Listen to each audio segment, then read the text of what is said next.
Hello hello friends, வாங்க இன்றைக்கி ஒரு உபயோகமான தகவல் தான் பார்க்கலாம். இது க்ளீன் பண்ணுறது தான், இருந்தாலும் ரொம்ப யூஸ்ஃபுல்லான விஷயமாக தான் இருக்கும்.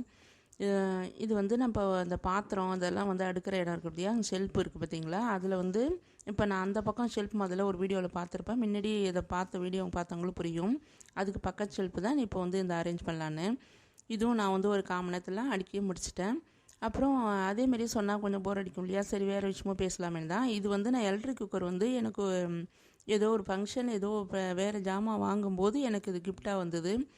அதை நம்ம அடிக்கடி ரொம்ப யூஸ் பண்ணுற அந்த இதை யூஸ் பண்ணுறது கிடையாது. இப்போ காமிச்ச பாத்திரத்தை அது ஏன்னா ஆவியில் வச்சு வேக வைக்கவோ அந்த மாதிரி யூஸ் பண்ணுற மாதிரி கொடுத்துருக்காங்க. எனக்கு அவ்வளோவா யூஸ் இல்லை. நான் நம்ம காயெலாம் அரேஞ்ச் பண்ணி வச்சுப்போம் இல்லையா, வெங்காயம் இந்த மாதிரி வெளில வைக்கிறது, பூண்டு, நம்ம உருளைக்கிழங்கு இதெல்லாம் ஃப்ரிட்ஜில் வைக்க மாட்டோம் இல்லையா, அதுக்கு நான் அது மாதிரி யூஸ் பண்ணுறதுக்கு வச்சுருக்கேன்.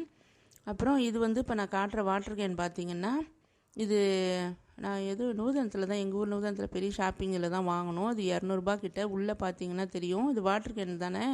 ஆனால் பார்த்தீங்கன்னா உள்ளே பாருங்கள், துரு பிடிச்சி போய் எவ்வளோ மோசமாக அழுக்காக இருக்குது. அது என்ன வாஷ் பண்ணாலும் வரல.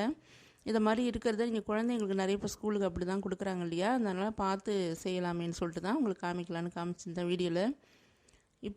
அப்புறம் இது இட்லி பானை இந்த மாதிரி நம்ம விளக்கிட்டோம்னா, நம்ம இதை மாதிரி எடுத்து மேலே லேப்பில் வச்சிட்டோம்னா இடத்த அடிக்காமலும் கொஞ்சம் கீழே இது பண்ணும்போது நம்ம யூஸ் பண்ணுறதுக்கு ஓகேவாகவும் இருக்கும். இடத்த அடைச்சிட்ருக்கோம் இல்லையா, அதனால தான் சரி காமிக்கலாமேன்னு. இது மிக்ஸி ஜார் இது முதல்ல பார்த்தீங்க இல்லையா, இதுதான் முதல்ல என்னுடைய இதோட மூடி.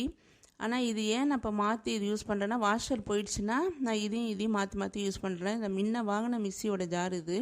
இந்த மாதிரி ஜார் முடியெல்லாம் நம்ம தூக்கி போட்டுறாமல் நம்ம வச்சுருந்தோம்னா நமக்கு யூஸ் ஆகும் இல்லையா, அதுக்காக தான் சரி அது காமிக்கலாமே, அது காமிச்சிட்ருக்கேன், அது சொல்லிகிட்டு இருக்கேன். இப்போ இந்த மாதிரி தான் நான் இது நான் அரேஞ்ச் பண்ணி வச்சுக்கிட்டேன். கீழே பெரிய பாத்திரமும் இந்த மண் பாத்திரம், கிரைண்டர், சின்ன கிரைண்டர் இருக்கனால நம்ம இந்த மாதிரி வச்சு நான் அரேஞ்ச் பண்ணி வச்சுருக்கேன். பின்னாடி பிளாஸ்க் இருக்கும். அப்புறம் சின்ன ஜாமான்லாம் இந்த மேலே நான் அடுக்கி வச்சுப்பேன். இது பக்கத்தில் இருக்குது, நமக்கு சிங்க் இருக்கு இல்லையா, அதுக்கு அடியில் நம்ம டிட்டர்ஜென்ட்லாம் இருக்கு இல்லையா, சோப்பு, ஷர்ப்பு, இந்த ஆசிட்டு இந்த மாதிரி இதெல்லாம். இது பார்த்திங்கன்னா இதுவும் ஒரு முக்கியமான விஷயம் தான். இது நம்ம வீட்டு அருகாலில் நம்ம எவ்வளோ க்ளீனாக இதுவாக வச்சுருந்தாலும் உள்ளே எப்படி பிடிக்குதுன்னே தெரில. இந்த மாதிரி கரையான் அடிக்கடி பிடிச்சிடுது. அப்புறம் வீட்டுக்குள்ளேயும் டைல்ஸ் தரேன்னு தான் சொல்லுவோம். ஆனால் நம்ம இந்த கட்டில் இதெல்லாம் போட்டு கொஞ்சம் யூஸ் பண்ணாத இடம் இருக்குது பார்த்திங்களா, ட்ரெஸ்ஸிங் டேபிள் இந்த இடத்துலலாம், பீரோ கிட்டலாம் அதுமாரி கரையான் மாதிரி வருது. அதனால் நாங்கள் மாதத்துக்கு ஒரு தடவை இதை நாங்கள் கொஞ்சம் அடித்து விட்டுட்டு க்ளீன் பண்ணிட்டோம்னா நல்லா ஒன்றும் பிரச்சனை இல்லாமல் நல்லாயிருக்கு. நீங்களுமே அது மாதிரி அடிக்கடி செக் பண்ணிக்கோங்க. சில பேர் வீட்டில் அது மாதிரி வருது, அதனால தான் காமிச்சேன். இப்போ நமக்கு பார்க்குறது நம்ம ஃப்ரிட்ஜுக்கு பின்னாடி இருக்கிற இடத்தெல்லாம் இப்போ நாங்கள் வீடு பெயிண்ட் அடிச்சதுனால அப்போ தான் க்ளீன் பண்ணி வச்சோம். ஆனால் அந்த ஒரு 9 மாதம் தான் இருக்கும். அதில் பார்த்திங்கன்னா எனக்கு நம்பவே முடியல, அவ்வளோ தூசு அழுக்க கீழே ஒட்டடை அவ்வளோ மோசமாக இருந்தது ஸ்டாண்டுக்கிட்டலாம்.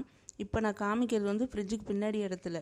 அது ஏன் இவ்வளோ இதுவாக நான் காமிக்கிறேன்னா, அப்போ இந்த பக்கம் தடுப்பு மாதிரி வச்சுருப்போம். அதாவது 3 பக்கமும் மூடின மாதிரி எங்கள் வீட்டில் அந்த அமைப்பு இருக்குது. அதனால் இந்த பின்னாடி கம்ப்ரெசர் அது என்ன சொல்கிறாங்கன்னு தெரியல, அது எனக்கு பேர் அவ்வளோவா தெரியல. அதனால தான் அடிக்கடி வீணாக போய் நான் 2 தடவை செலவு பண்ணேன். பின்னாடி காற்று போய் வர்ற மாதிரி ஃப்ரீயாக இருக்கணும்னு அங்கே வந்த ஏஜென்ட் சொன்னாங்க.